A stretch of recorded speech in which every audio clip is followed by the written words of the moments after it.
কোটা সংস্কার আন্দোলন ও তার প্রেক্ষিতে উদ্ভূত পরিস্থিতিতে অনেকে অপ্রত্যাশিতভাবে আহত এবং নিহত হয়েছে। তাছাড়া রাষ্ট্রীয় স্থাপনায় অগ্নিসংযোগ সহ নানা সহিংস ঘটনা ঘটেছে। আমরা এই সকল অনাকাঙ্ক্ষিত ঘটনা তীব্র নিন্দা জানাই এবং সুষ্ঠু তদন্ত সাপেক্ষে দ্রুত বিচারের দাবি জানাচ্ছি। আমাদের প্রধান দাবি ছিল কোটার যৌক্তিক সংস্কার, যা ইতিমধ্যে সরকার পূরণ করেছেন। এখন শিক্ষার সুষ্ঠু পরিবেশ নিশ্চিত করার লক্ষ্যে দ্রুত শিক্ষা প্রতিষ্ঠান খুলে দেওয়ার জন্য সরকারের প্রতি জোর আহ্বান জানাই। সার্বিক স্বার্থে আমরা এই মুহূর্তে থেকে আমাদের কর্মসূচি প্রত্যাহার করছি।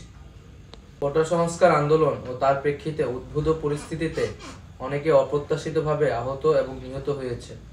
তাছাড়া রাষ্ট্রীয় স্থাপনায় অগ্নিসংযোগ সহ নানা সহিংস ঘটনা ঘটেছে। আমরা এই সকল অনাকাঙ্ক্ষিত ঘটনা তীব্র নিন্দা জানাই এবং সুষ্ঠু তদন্ত সাপেক্ষে দ্রুত বিচারের দাবি জানাচ্ছি।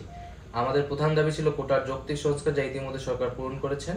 এখন শিক্ষার সুষ্ঠু পরিবেশ নিশ্চিত করার লক্ষ্যে দ্রুত শিক্ষা প্রতিষ্ঠান খুলে দেওয়ার জন্য সরকারের প্রতি জোর আহ্বান জানাই। সার্বিক স্বার্থে আমরা এই মুহূর্তে থেকে আমাদের কর্মসূচি প্রত্যাহার করছি।